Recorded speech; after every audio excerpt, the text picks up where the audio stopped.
Yang kita ingin lakukan adalah membongkar seluruh permainan di belakang ini.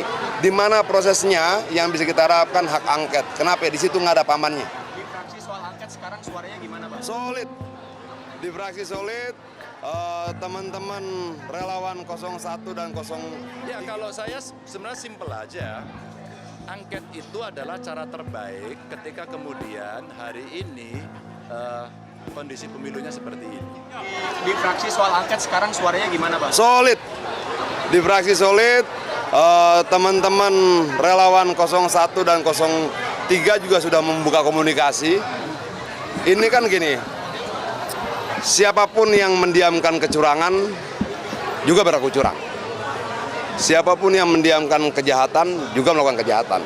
Siapapun yang mendiamkan kekerasan sesungguhnya juga ikut melakukan kekerasan. Artinya kesadaran ini mulai nampak di seluruh rakyat kita, pendukung 01 dan 03. Di bawah kita sudah mulai komunikasi, kita sudah mulai ketemu. Hak angket sepertinya akan berjalan, dan itu adalah pilihan konstitusional. Hak angket itu adalah hak yang diberikan oleh konstitusi pada DPR, dan tidak boleh ada satu orang pun atau satu kekuatan pun yang melarang hak itu untuk digunakan oleh anggota DPR. Apapun kepentingannya, tidak boleh. Kalau dia coba melarang hak angket itu, artinya dia larang adalah digunakannya hak konstitusional. Apakah keinginan untuk mengajukan hak angket itu dari PDI Perjuangan sendiri akan disampaikan? Kalau sekarang sepertinya sudah jadi keinginan rakyat. Pas tanggal reses besok itu, Bang. Bukan masih sidang, Bang? Itu sangat teknis. Tapi kalau ditanya misalnya apakah kita siap mengajukan hak angket, sangat siap. Apakah rakyat juga setuju diajukan hak angket, sangat setuju. Apakah menggunakan hak angket itu sesuatu yang konstitusional, sangat konstitusional. Dan tidak boleh ada satu kekuatan pun yang menghambat konstitusi bergerak. Semalam Sekjen Nasdem bilang belum ada komunikasi resmi dengan kubu Mas Ganjar. Kalau persoalan resmi itu gimana sih? Harus bareng-bareng gitu loh. Enggak, ini dunia politik. Kita saling berkomunikasi di setiap levelnya kok. Jadi belum ada rencana untuk komunikasi secara formal kubu 1 dan 03? Sebenarnya yang penting itu komunikasinya. Formal atau tidak formal kan sangat teknis ya. Itu loh. Bang, ada pandangan dari Majelis Kehormatan P3 bahwa hak angket yang diajukan ini rawan perpecahan gitu, Bang. Majelis Kehormatan ini Pak Zarkasih Nur itu memandang kalau misalnya hak angket itu lebih baik sudah ada jalurnya tapi tidak melalui DPR gitu. Seperti apa, Bang, tanggapannya dari P3 ini, Bang? Hak angket cuma lewat DPR, nggak ada lewat jalur lain. Nggak ada jalur lain. Kalau ada jalur lain tentang hak angket ya dia menyalahi konstitusi. Nah, kalau dianggap memandang rawan perpecahan itu seperti apa, Bang? Katanya. Enggak juga. Ini kan persoalan bagaimana kita melihat kondisi ya. Dan saya lihat bahwa kecurangan itu kan rakyat sudah melihat sedemikian vulgarnya tuh. Ketika pulang dari TPS mulai bercerita satu dengan yang lain, ada begini loh, ada begini loh, ada begini. Masa sih? Iya, ada begini, ada begini. Dan rakyat semakin tersadarkan. Ini yang orang bilang engkau bisa membohongi beberapa orang untuk beberapa waktu, tapi tidak akan pernah bisa membohongi semua orang untuk selamanya. Tapi lebih tegas P3 bilang malah belum mengambil keputusan, Bang, soal hak angket ini, Bang. Itu sebenarnya gimana, Bang? Yang jelas bahwa hak angket adalah hak konstitusional. Kalau DPR menggunakan hak konstitusionalnya, itu tidak bisa dipersalahkan. Bagaimana masing-masing orang di setiap partai berkomunikasi, saya percaya pada komunikasi sudah dibangun dalam kerjasama antar partai. Tapi yakin kuotanya itu akan terpenuhi, Bang? Karena kan Terpenuhi. ada kuota yang harus Terpenuhi. secara teknis gitu, Bang. Terpenuhi. PDIP nggak masalah kalau P3 misalnya nggak mendukung hak angket ini, Bang? Kalau kita yakin semuanya mendukung kok. Hanya memang sebagian sedang menghitung perolehan suaranya di pileg. Tapi semuanya mendukung. Ada kecurangan yang sangat vulgar yang dilihat oleh banyak orang.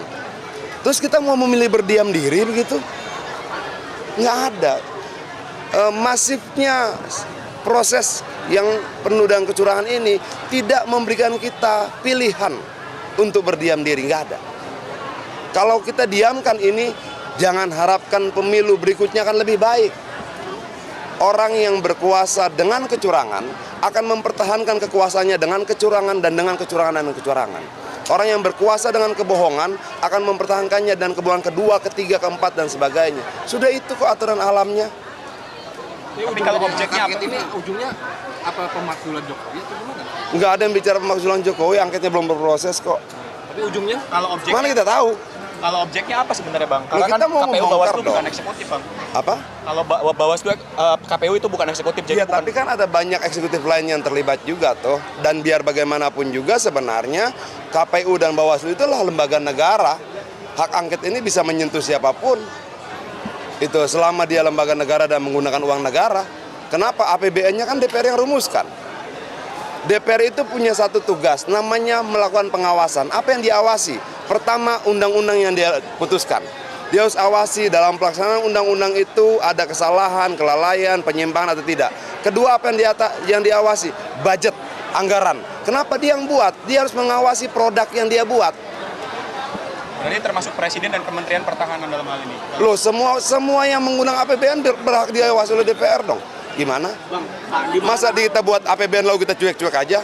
Bang, Pak Andi Malarangeng kan Demokrat bilang, ini kan dia baru masuk ke pemerintahan ya, dibilang kalau ada partai politik yang koalisi tapi bersikap seperti oposisi, ini menyindir siapa sih Bang? Abang Nggak tahu, yang dimarangin lah masa gue. Wah, gue pengen ngerokok. Nasdem, kemarin Nasdem, PKS dan PKB kan setuju untuk hak angket, tapi dari Nasdem sendiri menawarkan ada penandatanganan nota kesepahaman dengan PDIP supaya semuanya itu nggak ada yang lepas di tengah jalan. Kalau formalitas dan teknis, gue nggak mau pusing, itu biar urusan mereka lah. Itu loh. Yang jelas kita tadi sudah konsolidasi relawan dan semua tetap dalam keadaan yang luar biasa bersemangat dan tidak ada satupun yang ragu terhadap pilihan langkah perjuangannya. Itu sudah clear. Itu loh. Bang, tapi ada yang meragukan karena wacana angket dari PDIP ini baru Bang Adian atau Mas Ganjar yang ngomong, belum ada suara dari fraksi seperti Mbak Puan, Mas Pacul dan Sekjen sudah ngomong, dari fraksi gitu Bang. Sekjen sudah bicara. Artinya menurut Abang itu sudah mewakili? Lalu harus berapa orang sih yang bicara? Karena kan di fraksi ada Mas Putut, Mas Pacul yang itu mewakili gitu, atau Mbak Puan. Iya, tapi DPP kan ada sekjen, ada segala macam. Sudah, kalau menurut gua itu tidak perlu dipersoalkan. Kita kompak, kita solid. Yang kita ingin lakukan adalah membongkar seluruh permainan di belakang ini. Di mana prosesnya yang bisa kita harapkan hak angket. Kenapa? Di situ nggak ada. Jangan lupa subscribe ya.